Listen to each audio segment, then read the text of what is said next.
Okay, here with former Ipswich Town midfielder Luke Hyam. Luke, we both got sort of football shirts hanging up in this room, in the rooms that we're in, for those watching on video. The only difference is one of us has made a lot of professional football appearances and one of us has made zero. I'll let the listeners work out which one that is. How are you doing? How are you doing this morning? Thanks for joining us. No, thanks for having me, Andy. No, I'm all good, thanks, mate. How are yourself?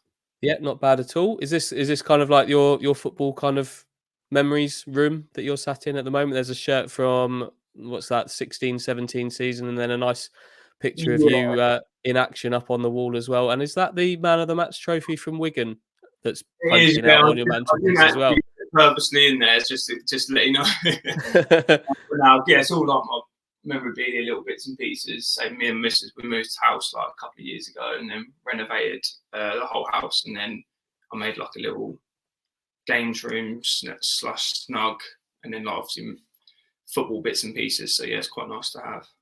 Nice. Do you spend much time in there having a look at this kind of thing, or is it just have a little glance when you're on your way through that kind of thing? Yeah, so obviously, if I'm playing like Call of Duty with my friends, this is where I go. So, yeah, obviously, it's nice to obviously have it on the walls and around the house. Obviously, maybe missus don't want to see it all the time, so obviously have it in one room. So yeah, it's nice to like have it tucked away. But obviously, if I want to have a look at bits and pieces, it's nice to do so as well.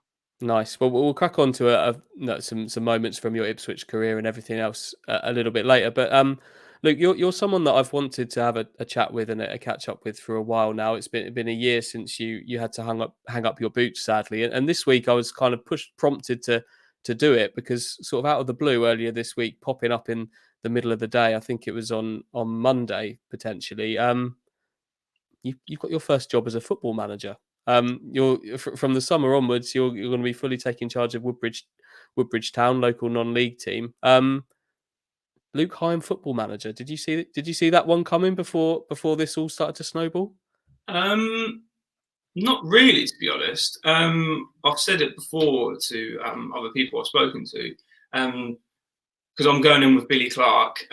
Me, Billy, and Seb grew up through the academy, through the youth team, and we've always kind of like had that half eye on it in terms of like going into local. Because obviously we're all local lads, we're all best friends. We've always said about potentially maybe one day just becoming like a local football league manager.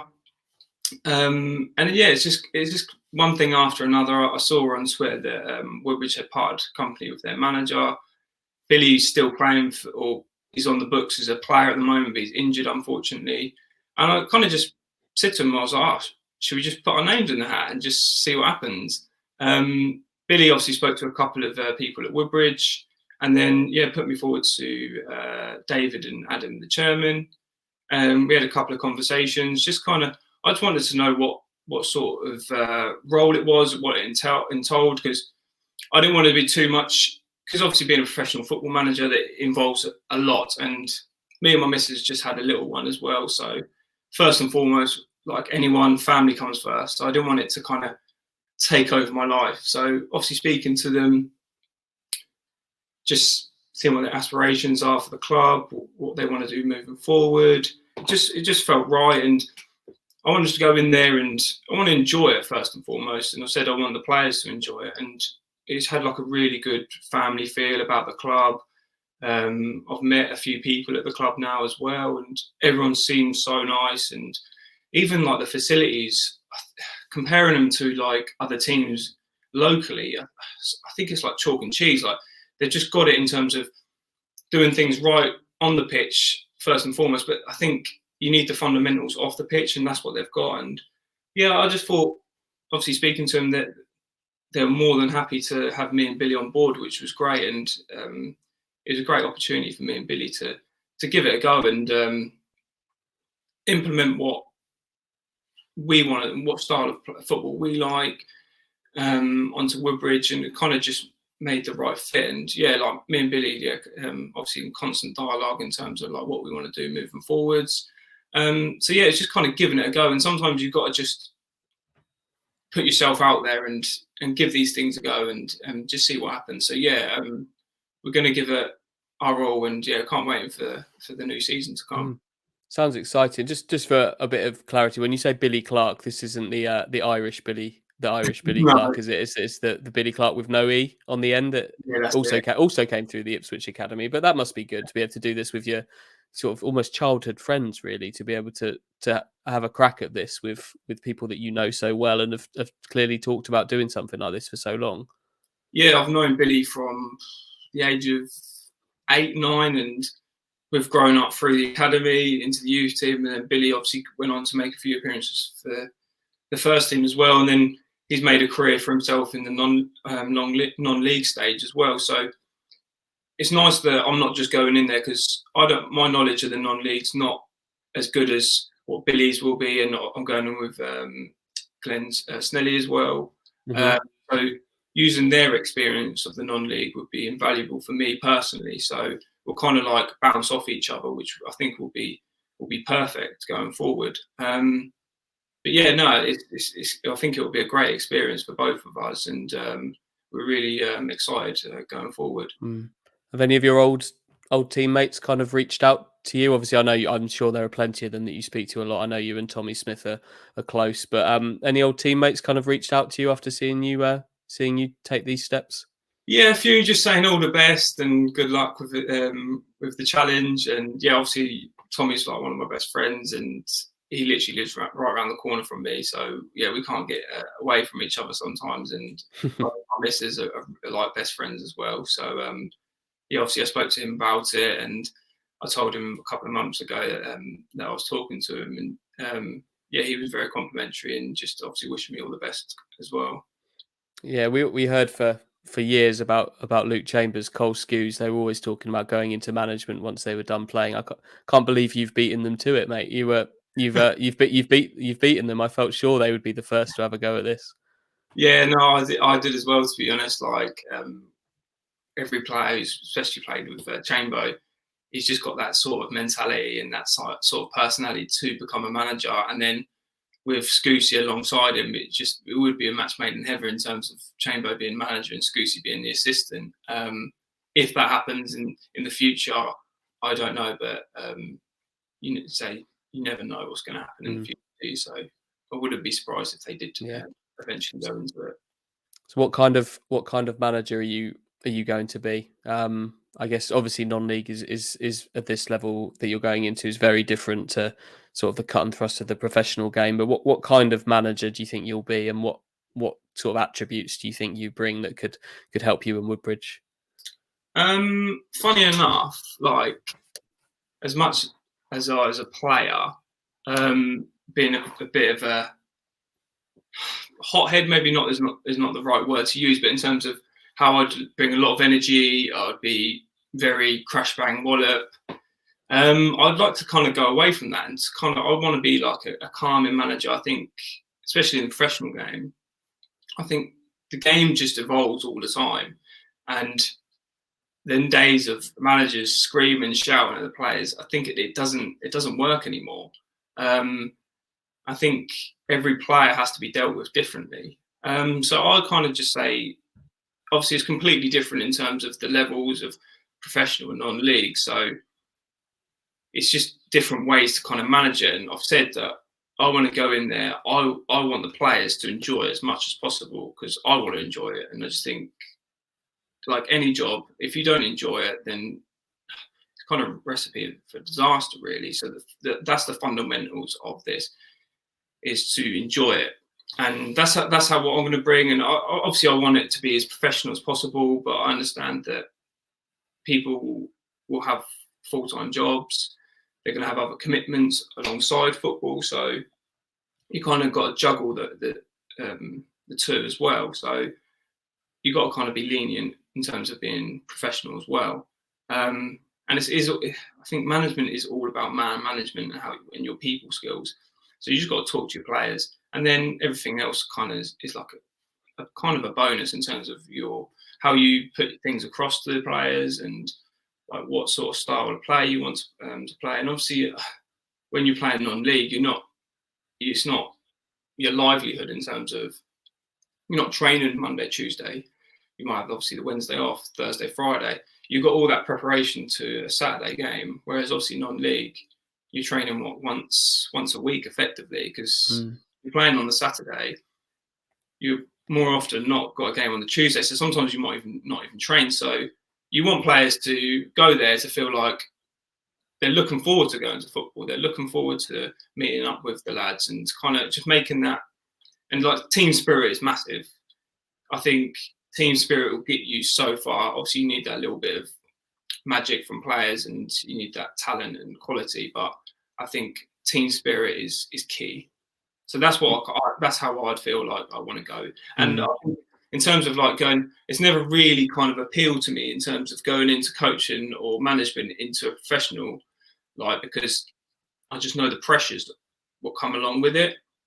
And that's why, and obviously retiring is taking myself away from football to then kind of enjoy football again. So this is what I want to kind of do. That's what I've always said about doing non-league. And ideally, I did want to play local football and non-league football at the back end of my career. Unfortunately, I couldn't do it. So this gives me an opportunity to do it, to get back into Mm. football as well. You've worked for some managers, obviously, as a player. Roy Keane, Paul Jewell, Mick McCarthy, and Sol Campbell at Southend. You were there at the same time as Yeah. them, weren't you? So you've Yeah. got plenty of kind of pretty big names there to kind of. Yeah. Again, it's non-league football; it's very different. But there's plenty of kind of knowledge that you've managed to pick up along your long career. Just about how to treat people. I guess they'll have all have treated people very differently. Yeah. Like exactly that. Like I'll go with Mick McCarthy. Like best manager I've had by far in terms of just because of his man management skills. Like he was just a first and foremost, him and Terry Connor were just top people and human beings, which I think in life in general, that's all you can kind of ask for, and that's how I feel like how I'd want to come across. Like I've always said that I'd want to go away from Luke Hyam, the footballer. I just want to be called Luke or Luke Hyam. Do you know what I mean? Like I don't want people to kind of associate with that, because there is other things to football, and I think being like a top bloke or a nice human being is a lot more important than just being like a footballer, say. So yeah, and I think Mick was like top class in terms of that, and I think a lot of players would agree with it. And I think I always said that it shows the sign of a really good manager when, because it's hard, because obviously you've got 11 players who are going to start on a Saturday, and you've got say another 11 players who are not playing, but you'd never have the other 11 players kind of moaning, because you'd always have one or two kind of grumbling in the background. But my time with Mick at Ipswich, you never really got that, and I just think that shows signs of a very good manager. Yeah, I sort of flashing back. We'll talk about some more points of your career a little bit later on, but kind of flashing back there, the way that sort of your squads under Mick were painted were being Mick always signed good characters. We know that he built good squads of good people fundamentally. That is quite different to potentially the dressing room that he inherited, isn't it? It was a bit at that point things had become a little bit scrappy maybe at Ipswich, with people on loan, people on short-term contracts, patching squads together. Mick really did have an impact in that sense, didn't he? Kind of just bringing good guys in and building a squad of good people fundamentally. Yeah, I think as soon as he came in, he said it in his first meeting that he doesn't mind people making mistakes, because everyone's going to make a mistake, and obviously people don't mean to make mistakes, so you can't complain at people for doing that. But what you can moan or complain about is if people are not giving 110% effort, and I completely agree with it. And obviously that's what he said from day one. As long as you give me 110% effort every single day, then that's a bit of me. And that's what I think. Then he obviously got rid of the players who he didn't feel like he was giving them that effort. And then obviously going forward, he'd always look at people's personalities, people's characters before bringing them in, because when you've got a squad and you're seeing each other every single day, if it only takes one or two kind of bad apples, which can like disturb the whole dynamics of the group. So before he looked at in terms of their talent or how good they would be in terms of on the football pitch. He'd look in terms of their personality off the pitch before he would kind of give his opinion on the pitch. And yeah, I think I completely agree. And I think going back to team spirit and team morale, it is so important, especially in this day and age.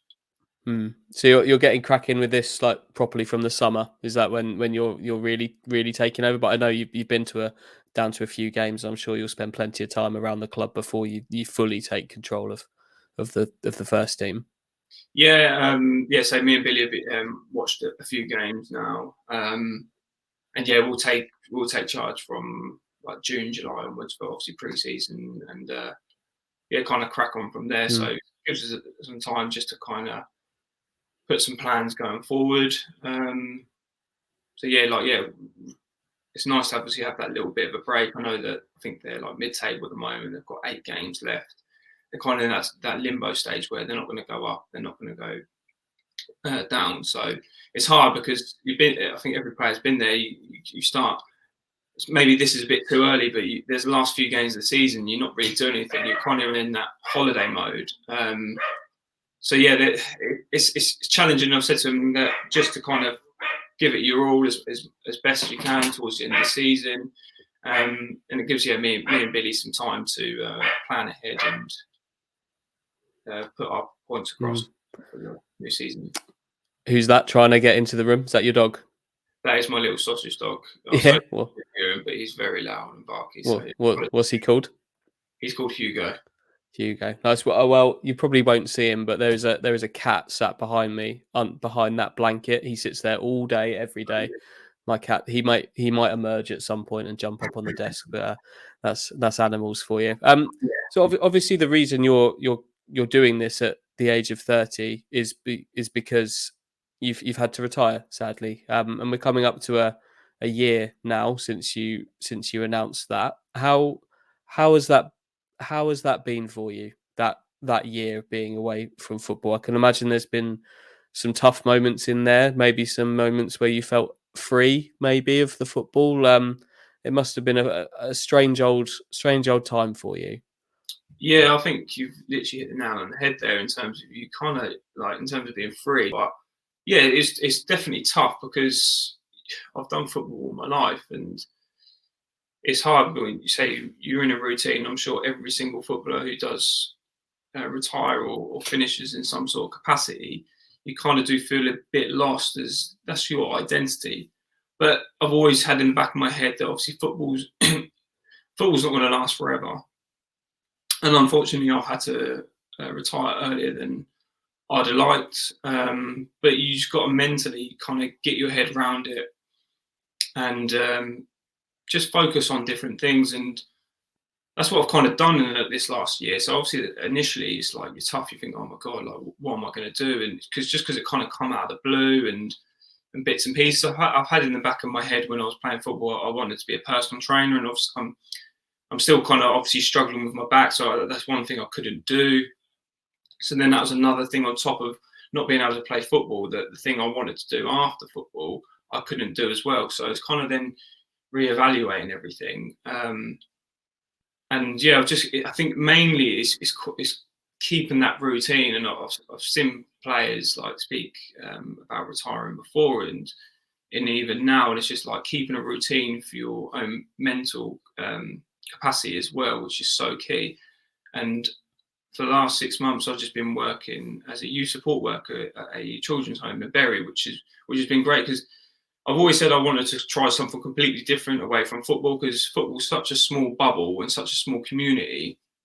You do get wrapped up in that world, and to kind of then take yourself away from that experience and just kind of go out into like the real world, as you say, and try something completely different, which has been such a really good experience for myself, and just completely going away from football. But then the same way you look at it and think, like you alluded to at the start, you kind of do feel free, and that pressure is completely gone. So it's strange, because I think whatever happens in your football career, you realise that there's a lot of pressures on football, and I think I couldn't imagine playing for like the big boys in terms of the Manchester clubs, Chelsea, Arsenal, and then playing for England. The pressures is like incredible. So kind of coming away from it, and then just having that time to relax and realize that you don't have that pressures. I don't have that pressures of playing on the Saturday and performing. You do you do focus. Your whole life does go into football, not just on the pitch but off the pitch. Even when you go home, and you just think, oh, take a little bit of a breather, and you kind of just enjoy the other aspects. And yeah, everything puts into perspective. And then me and my missus have had a little one, and it makes me think that I wished I had him sooner, just because it puts life as a perspective that there is obviously more important things than football, and you say your family always comes first. So yeah, it's obviously challenging times, but at the same time, it's nice to try new things, and it gives you that opportunity to try new things. Yeah. Has it taken you a while to get to that point? You do seem in a really good place with it all.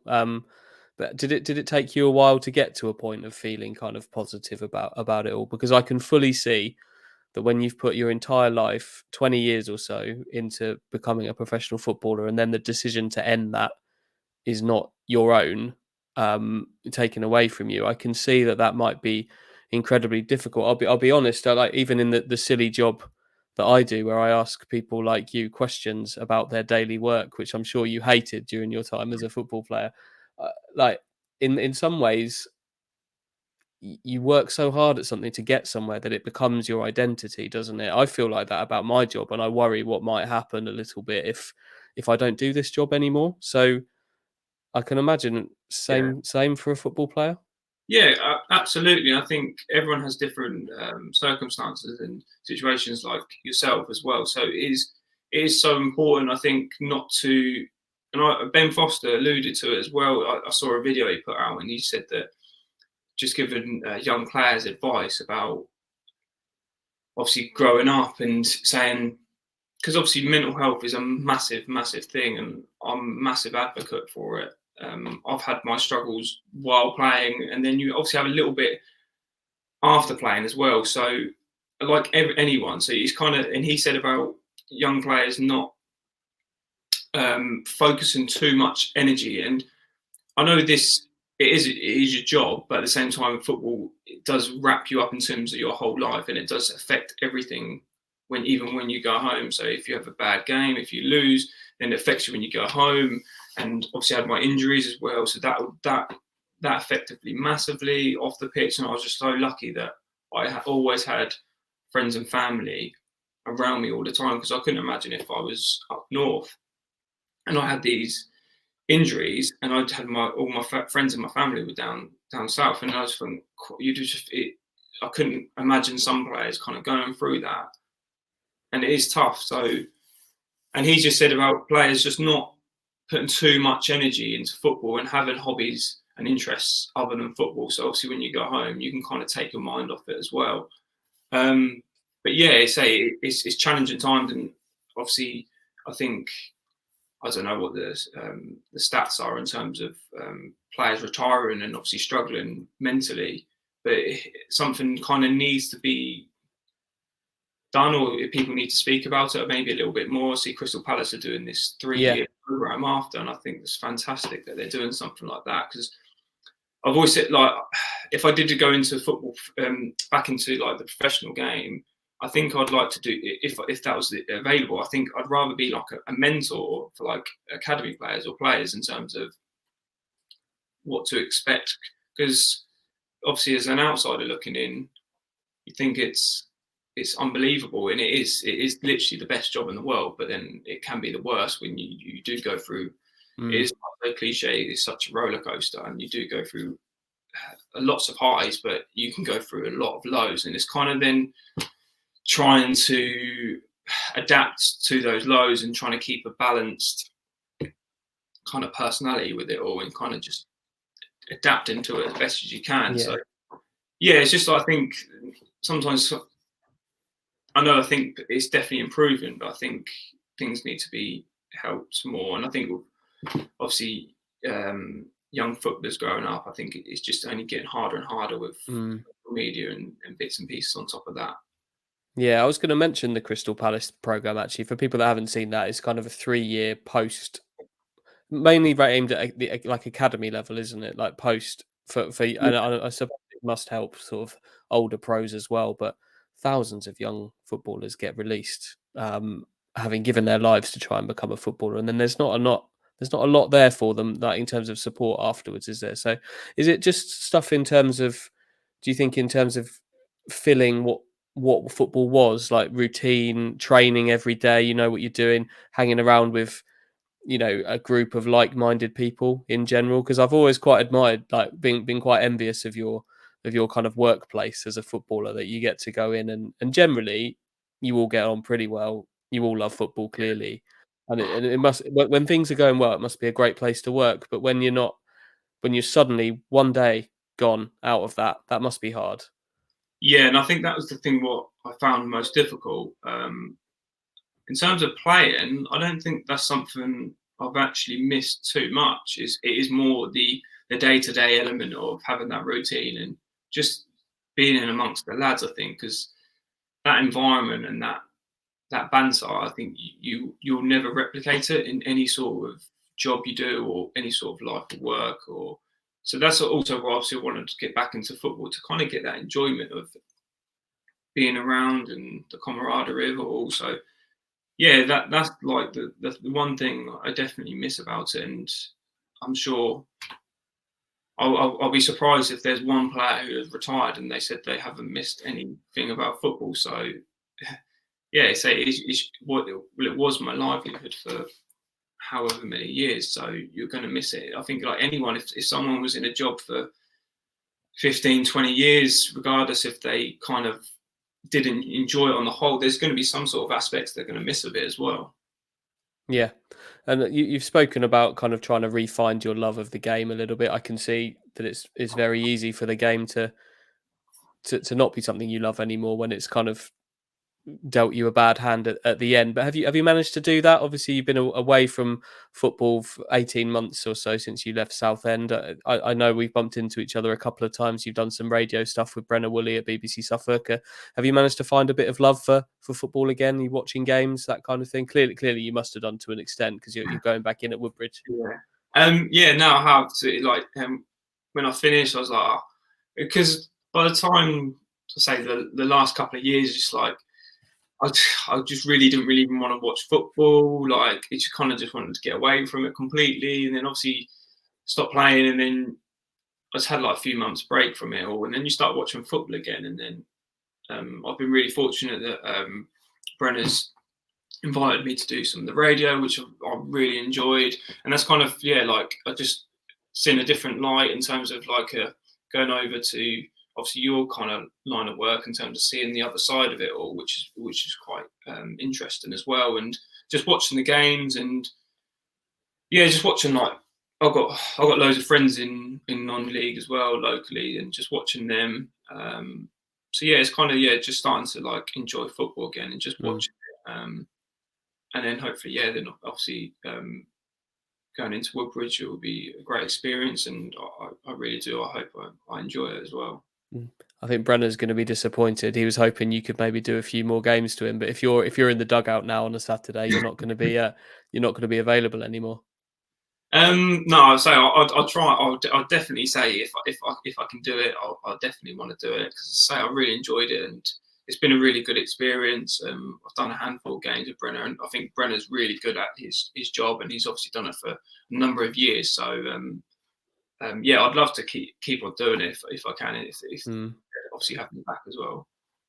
I think he probably would have commentated on every single one of your games for Ipswich Town, I would imagine. Yeah, no, it would. Like, it's a bit surreal, because even when I was growing up, I used to listen to the radio and listen to Brenner, and then obviously them playing and then obviously meeting him is kind of it's a bit weird, because obviously when you hear someone's voice on the radio and then you see him in person, it never seems to. But no, I think he's been really, really good for a number of years, and he's done a really good job. But I have really enjoyed doing it. Yeah, he's a great guy. Is your back sort of something that means that you won't be putting the boots on for Woodbridge or anything? Is that something that can't really happen? No, unfortunately not. That's like definitely a no-go. So yeah, if I've said that if that's what I wanted to do, is play back end of my career was to play local football.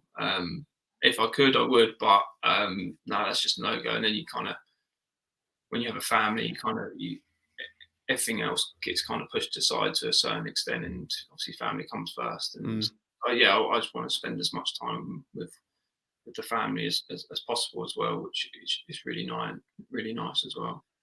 Those kids grow up quickly. I can tell you. I've got a nearly 4-year-old now. You need your back in a decent place to be lifting Yeah, them up. So how old is yours? he's 4 months now, so Okay, pretty light at the moment, yeah, but he's pretty light, but you can definitely tell he's starting to get heavier now. And we've obviously got a little sausage dog as well, and we basically treat him like a baby. So we've got 2 children effectively. nice.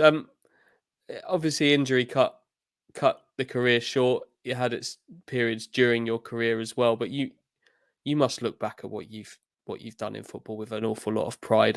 You got 146 games for Ipswich Town. You're an Ipswich boy, Northgate boy, family of Ipswich fans, Ipswich fan yourself. You must be so proud of everything that you were able to do.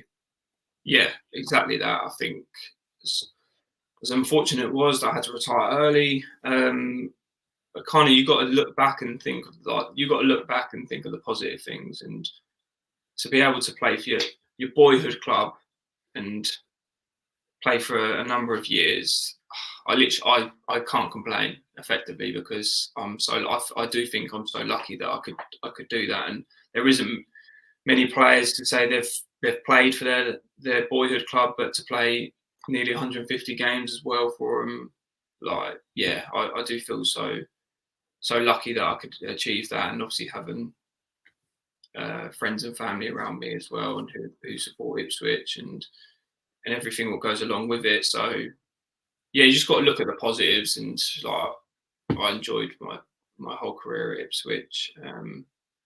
So on the whole, as long as much as I couldn't have played an extra few years, I think some players might have said if I could play for the team I supported as growing up and playing a few years less, I think sometimes players might have taken that. So you've got to look at the positives, definitely. Yeah, I'm sure I'd include myself in this. Plenty of people listening or watching or even reading this chat with you now will have had the same dream that you had.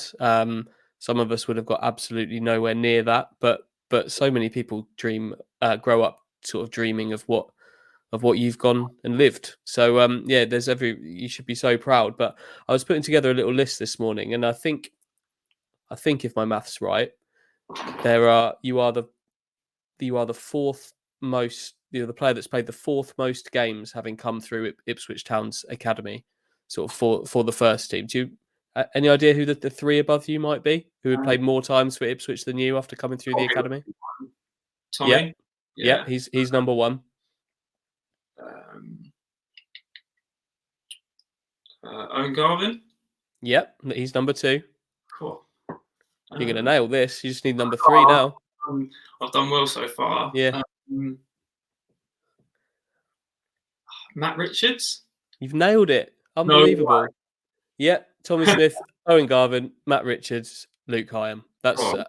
that Look at for an that. academy like Ipswich, though. That's obviously that's obviously, since it became an academy, there's obviously young players have come through before then. Richard Wright, people like that, James Skokoff. But since the academy officially opened, you played more games than Darren Bent did for Ipswich. Obviously more than Darren Ambrose. There's some people creeping up that list now, like Luke Wolfenden is slowly creeping up that list. But that's quite an achievement, isn't it, for an academy boy to come through and be so near the top of that list? Yeah, definitely. And say, proud moment for myself and my family, obviously, when I made my debut for Ipswich. So yeah, so obviously I'm very lucky and very blessed that I could actually do that and fulfill like a boyhood dream. So yeah, Mm. I'm happy with that.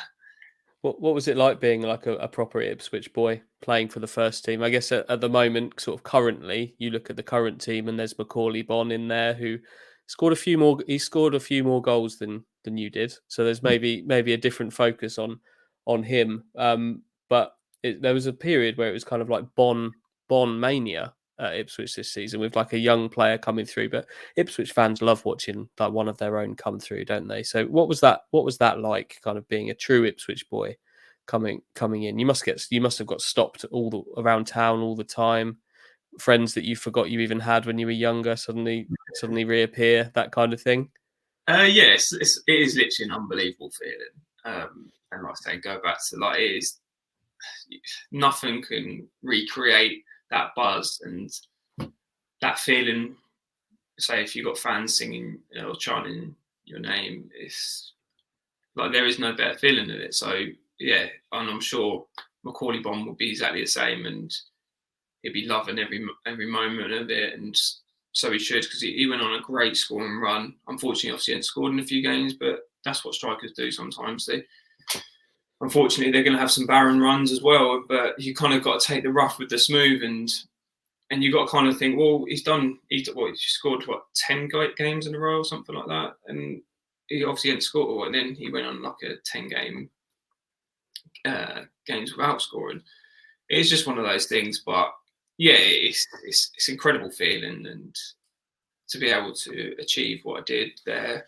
Unfortunately, it would have been really nice if we did get promoted that year. We got into the playoffs, but it wasn't meant to be. But at the same time, it was still a great experience that we got there. But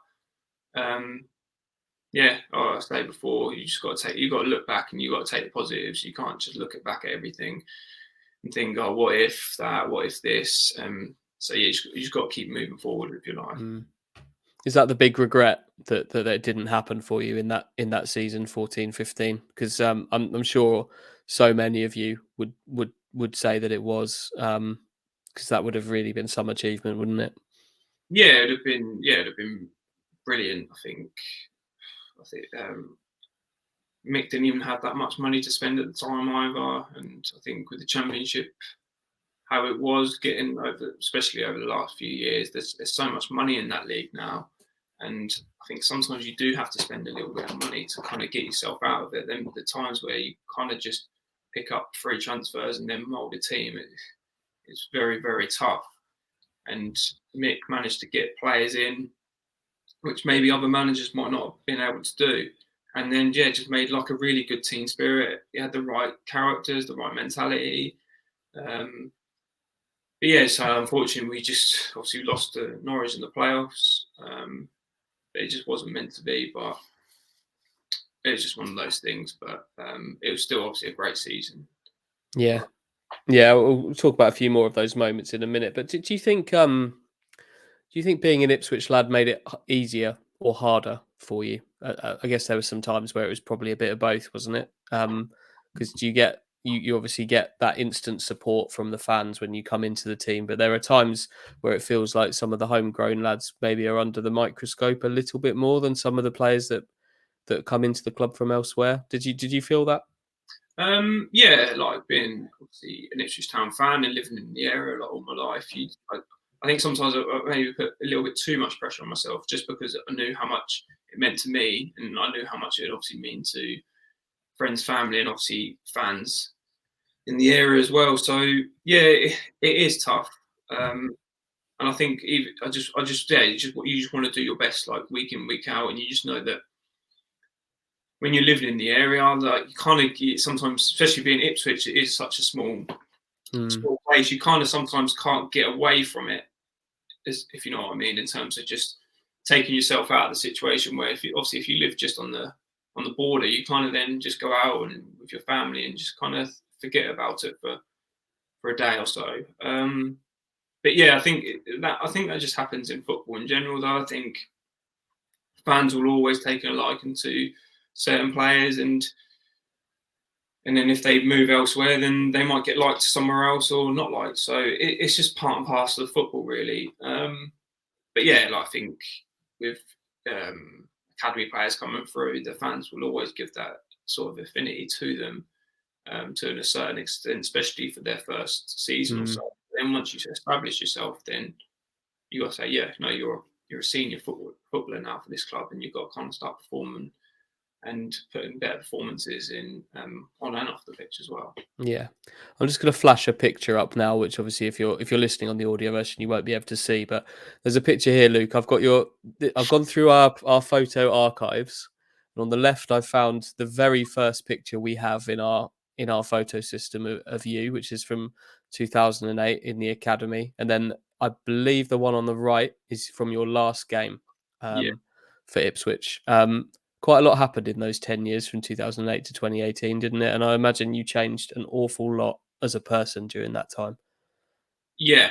And I spoke to someone about it the other day, and like, kind of football gives you that them experiences for like to adapt to things off the pitch as well, because there's a lots of things what comes along with being a professional footballer, not just like obviously playing, but like you have duties as well as being a role model, or just like speaking to people in the local area, or like schools or businesses, and it kind of gives you that, yeah, them like say them people skills, and gives you that bit of confidence, definitely. Because I'd say I weren't like the most confident person like growing up, but I feel like it kind of, yeah, takes you out of your comfort zone. It brings you out of your shell in terms of having to talk to people, having to kind of put yourself out there. Football gives you, especially I think when I was a youth team player, um, you had to do obviously chores off the pitch in terms of clean boots, clean change rooms. I think that's kind of gone now, but it kind of gives you that toughness mentally as well. Because I had to clean Roy Keane's boots, and I used to hate it. Like, I used to dread going in mornings and going into his office to clean his boots, and it's like I'd clean them twice a day, every day. I'd polish them. I'd even wipe the polish off his Diodora sign. And it's like, then I look back and think, God, that was like so, like, it's just tough, especially as a young boy, to do that. But then that made me so more mentally tough going forward into my career. So you obviously have different experiences and lessons as you grow up, and it kind of molds you into the person you are. I was going to ask you about Roy Keane. Obviously, you've cleaned his boots. He was a player I know that I think I've spoken to you about this, or someone has in the past. He's a player I know you really looked up to before he came to Ipswich. Obviously, a Manchester United legend, and then he's also the man that's ultimately given you your professional debut. So, Roy Keane is clearly going to be a pretty big figure in your career and life, really. Yeah, I think any manager who gives a young player their debut, I think they'll always have that kind of like sort of liking to, maybe just because he gave me my chance, and I can recall it obviously really well in terms of that pre-season. Um, they were looking for a holding midfielder. I obviously played a few. I trained with the first team. I played some games in pre-season. I'm sure they were looking for a holding midfielder at the time. I don't think they could get one for. I think they were trying to get Sean Derry. I think he went to QPR. And then, yeah, I thought I'd done pretty well in pre-season, and then just for one way or the other, they couldn't get anyone else in, and then I kind of then got my chance like that. And yeah, obviously we beat Middlesbrough away 3-1, done well, and then made a number of appearances that season. I thought I'd done pretty well, and it's kind of scary in terms of like them small margins in football. What kind of makes you or breaks you to a certain extent with. You need that little bit of luck along the way, because if they brought someone else in, then I potentially would have got my chance. But obviously, then it just changes everything going forward.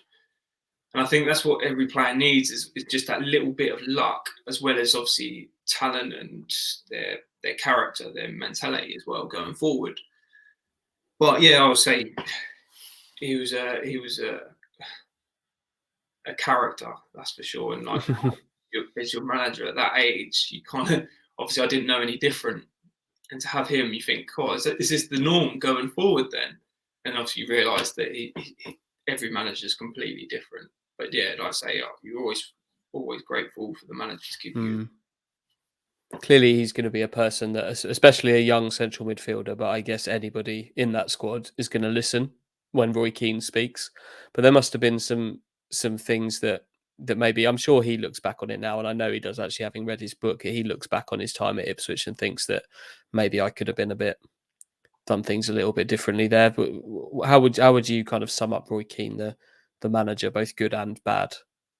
Yeah, like I think everyone knows like what a player he was and what a character he was, and I think coming in, obviously done a really good job at Sunderland, and then coming in, I've never experienced it. Like, I think everyone who meets him, the aura of the man is like incredible. Like, you just know if he walks in the room, just like, maybe we're in the canteen, you just, without even looking up, you'd know he walked in or he was already in there. Like, it was incredible.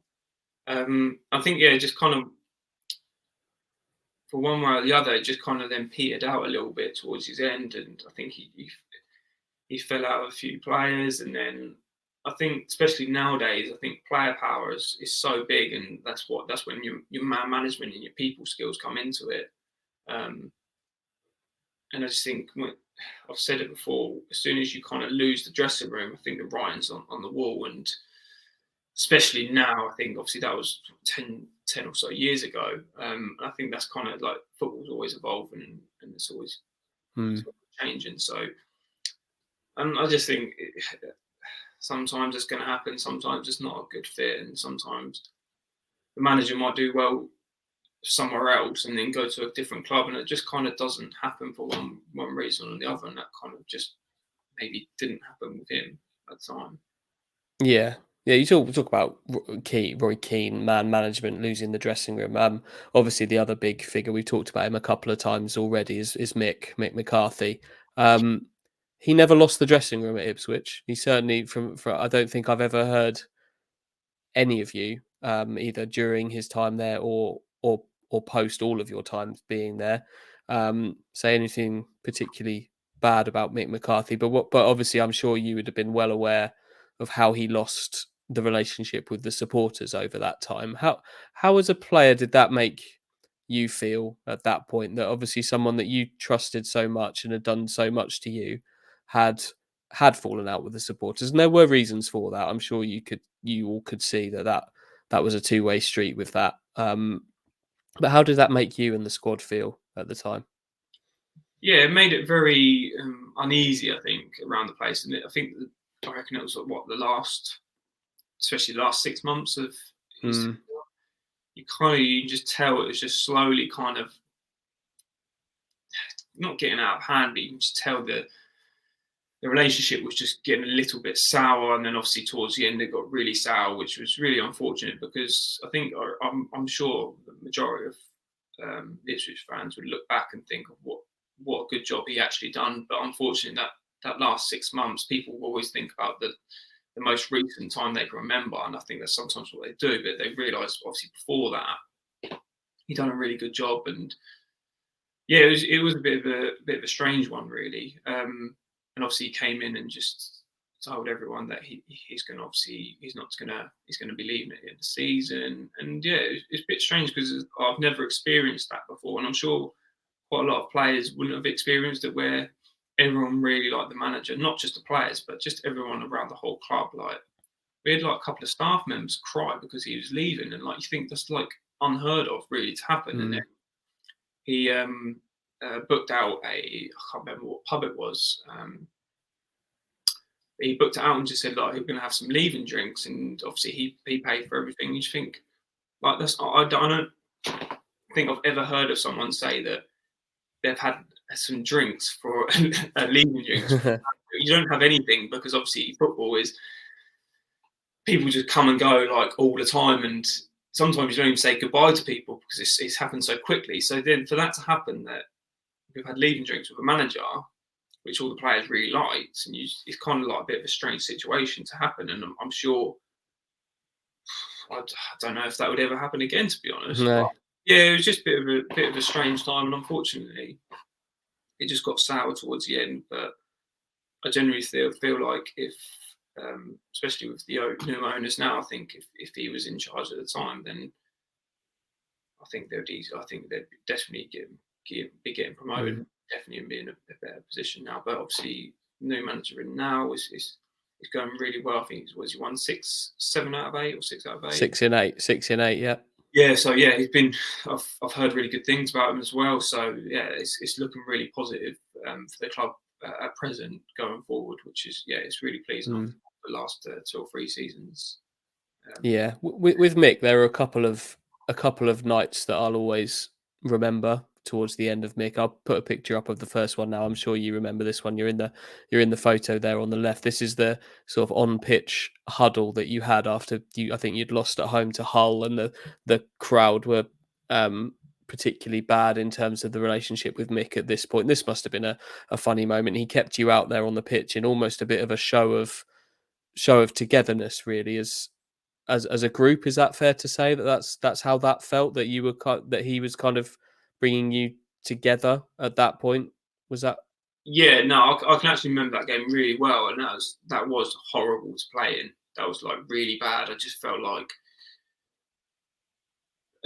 I think the fans obviously were against Mick, but then they kind of then just fell because obviously I think the fans know how much like the players like Mick as well. I think then they started to kind of get on the players' backs, and then it kind of just got a bit silly towards the end. I think we were getting booed sometimes in terms of then obviously they were singing when we had a shot. Yeah, it was really strange, and like I say, I think it makes such a difference when the fans are on side, and I think that's what obviously the new owners brought this season was the fans and the club to bring them together as one. So yeah, it was like hard. It was just a bit of a strange game to play in. But yeah, I think it was just because yeah he obviously wanted to show that well he kind of weren't having it, and the player like first and foremost, I think he always said that if you've got a problem against him, then so be it. But then don't kind of take it out on the players. Mm, Yeah, so it weren't like I think if we were like in the bottom, if we were in the bottom three, I think you kind of have your say, but obviously it just ended up getting really sour, and I think it's mostly the best thing to do is to kind of then just part ways and then just start again. What about the night he actually left? Like I think a few weeks earlier, it was public that he was going to leave, and then after the Barnsley game, I think you're on the bench for that one. A couple of days after some not great scenes at Brentford a few days earlier, and then after the game, he walked out. Did he tell you that? Did he tell you guys that that was happening before he did? How did you find out that he'd kind of gone a bit earlier than everyone was expecting? Yeah, so obviously I know the Brentford game really well. So I was getting booed myself, and it was obviously a horrible game to play in as well. And I think the fans were really on his Elton Mick's back. And I think it was the bit after. I think there was fans waiting for him after the game, and like whatever happens, like that's the last thing you want. I think people realise that. I understand if people have their opinions on on football and how you manage or how you play. And I think players will always take that. If there's criticism on how they play, then people are always opinionated and they're welcome to their opinion. But I think when it gets out of hand in terms of like off the pitch and kind of getting harassed and bits and pieces, I think that's when you kind of draw the line of it. And I think I think he had enough. And I'm sure 99% of people would have been in the same boat and would have agreed with him in terms of his decision with that. Because I think, yeah, no one wants to be dealing with it, so he kind of just took Mm. about the situation and out of firing line. That's particularly tough for you, though, I guess, because I think I'm right in saying that had Mick stayed, I think things would have been a bit different with you. I think there was a contract there potentially for you had Mick stayed, so that must have been obviously a worrying time for you, and it ultimately led to you leaving Ipswich. Yeah, I think it was a few weeks before because obviously it was up in the air in terms of what was happening with Mick and if he was staying or if he was going. And Mick did say because obviously my contract was up. He said if I'm here next season, then I want you. I'll be offering you a new contract for another year. And obviously, I was really pleased. Obviously, I wanted to stay. I've always said that I wanted to experience something different because at the same time, I think loads of players obviously go on to do different things. So I wanted to completely stay there as long as I possibly could. So I'd obviously been over the moon by staying, and obviously he was up in the air, and then obviously realising that he was leaving, then obviously then my situation was up in the air, and yeah, it was just a bit annoying because obviously I didn't know if I was coming or going, and it took a good few weeks, and then before Marcus, who spoke to me and just said, I think he just wanted, with obviously Mick leaving, I think he potentially wanted to keep him, but obviously with the whole situation with the fans, I think it just wasn't meant to be. But I think with Mick leaving, I thought he felt like it was going to be a clean slate for everything, from kind of not top to bottom to a certain extent, but just with the players as well. And I think a few players left that summer as well, and not just me. And he just said, "Look,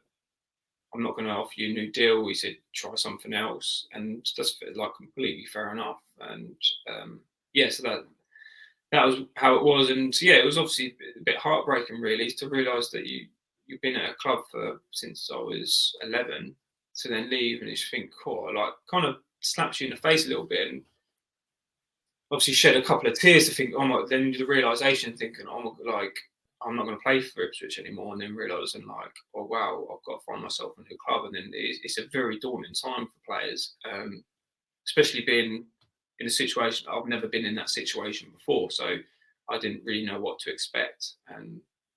But yeah, it's part and parcel of football, and players come and go, and they always will. Yeah, you'd worked so hard to get fit again at that point before you did leave Ipswich. It was really just from the outside to see that when you did go to Southend, where everybody kind of wished you well and looked in, hoping that you know what, actually Luke could have stayed at Ipswich, but he's having a fresh start somewhere else. It must have been equally as heartbreaking for injuries to kind of bite you along the way at Southend and not really be able to show um, everything that you could do. Yeah, no, definitely.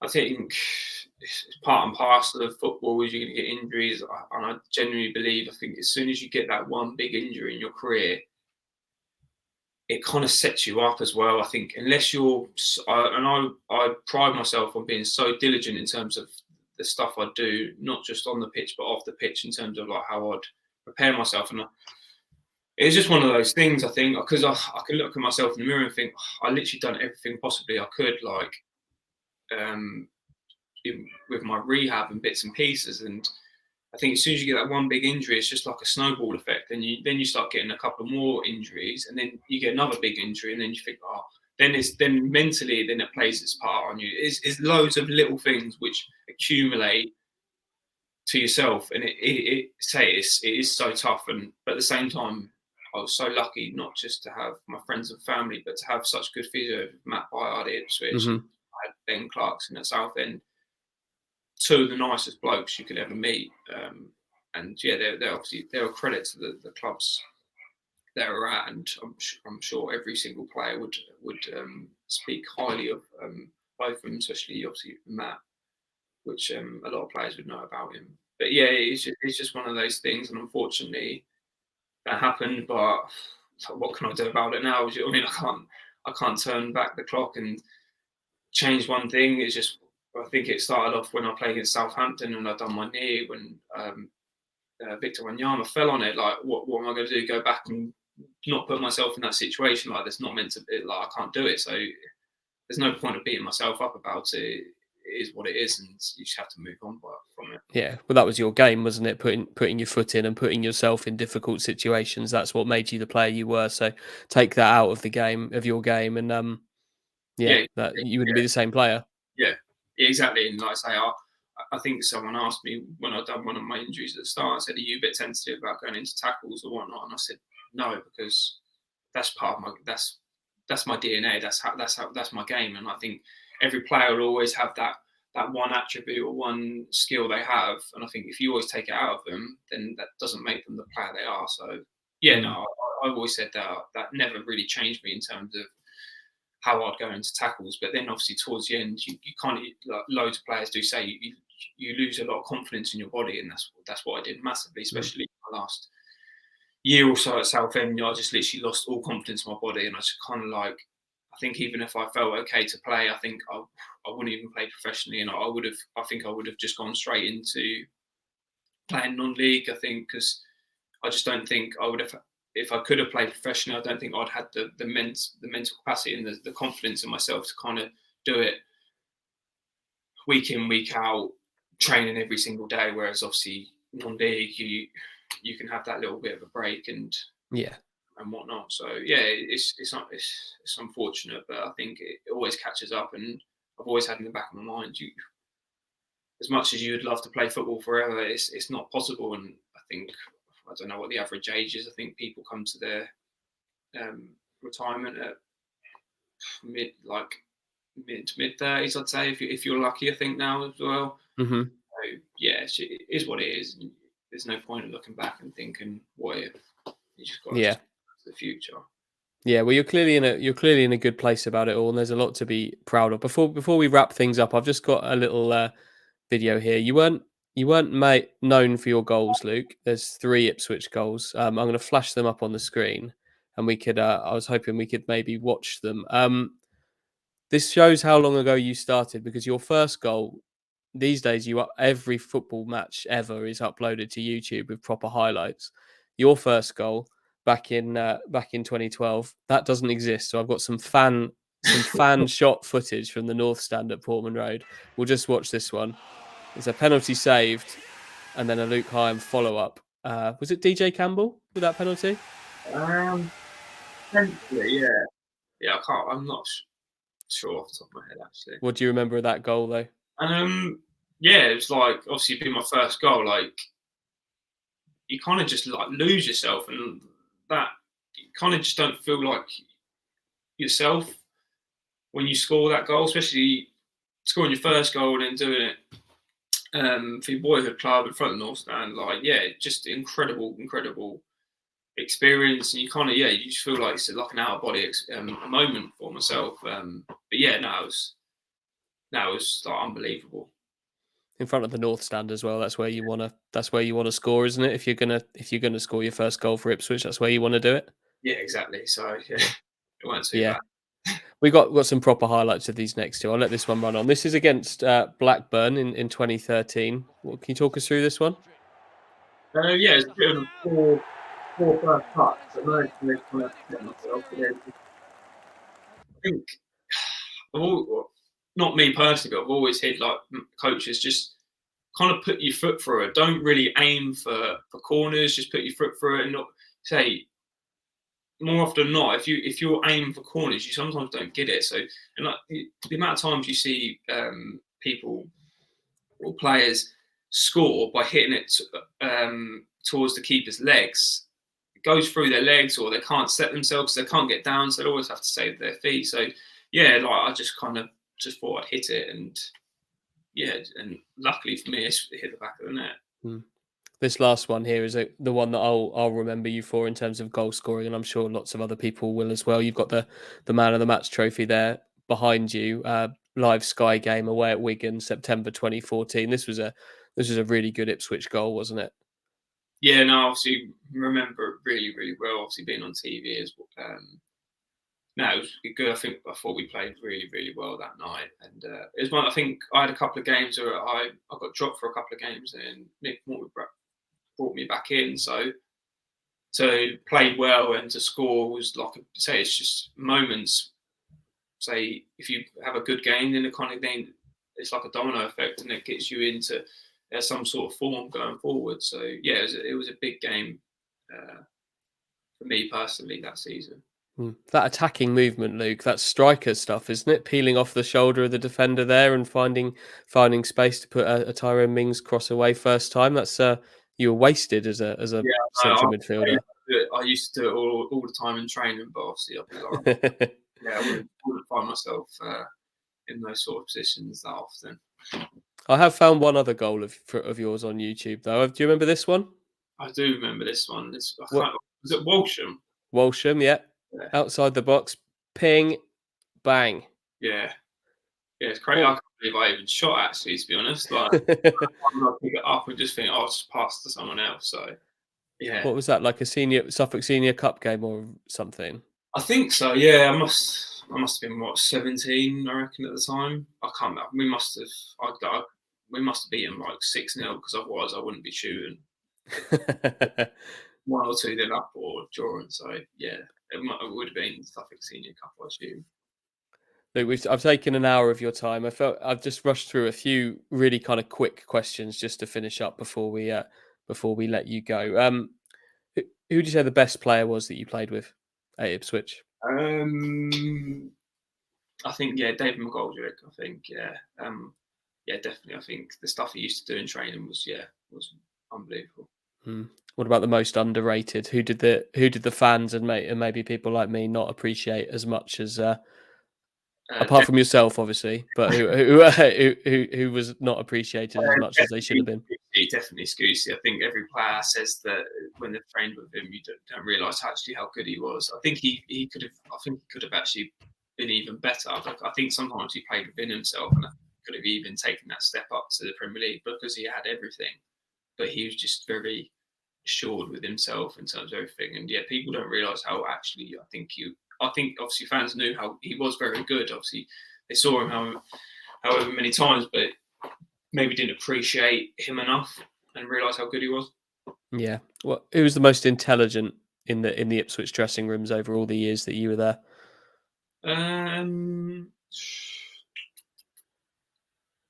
There must be someone. Maybe I'd say Tommy Smith, I reckon, just off the top of my head. But I reckon there might have been someone else. I can't think. But he's obviously. Yeah. What about not so clever? Who was the Alex Henschel. I'm Yeah. with him as well, and he's a funny character. But he's a bit funny. Where's the best place to go out for dinner in Ipswich? Me and Mrs. used to love to go Aqua 8. That was our place to go for food, but unfortunately it's closed down now. There's something else. I think the thing that's there now, I can't remember what it's called. There's like, is it any good? I've not been. Yeah, it's all right to be fair. Yeah, he's all right. But we just loved Aqua 8. But that was the place we used to love going to. Yeah. Who's the funniest teammate that you've had at Ipswich? I think it's got to be Jimmy Bullard, I reckon. He was a bit crackers, wasn't he? He sure was. Good answer. What about the most kind of bizarre teammate? Is there a teammate that you kind of occasionally thinking of and just go, oh yeah, I played with him? Like I'm thinking Larson Toure, Bilal Mojni. You played with some characters. Yeah, there was Moritz Volts just off the top of my head. Like there was a bit of a strange character and just a bit just a bit random. He's a German right back, wasn't he? Was he on loan from Fulham? I think he always cycling everywhere. He'd be maybe pop him in the most intelligent player bracket as well. Yeah, maybe. Jonas was a bit like that. He used to bike into football as well, which was especially being quite recent, especially now. Like that was a bit. He was a bit. Call him Mad Dog. So he was a bit like mad and crackers as well. Yeah, he used to cycle past my house on the way to training quite a lot. I used to see Jonas quite a lot. What's the best ground that you played at apart from Portman Road? I used to love playing at Fratton Park.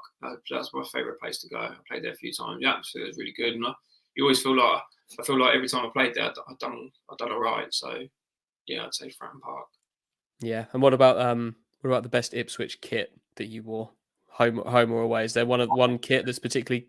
I reckon it was the last season I played. I quite liked that kit, literally just behind me in terms of the look of it.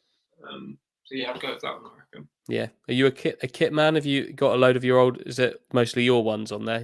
Yeah, they're just all my ones, really. I don't have any like retro ones or anything like that.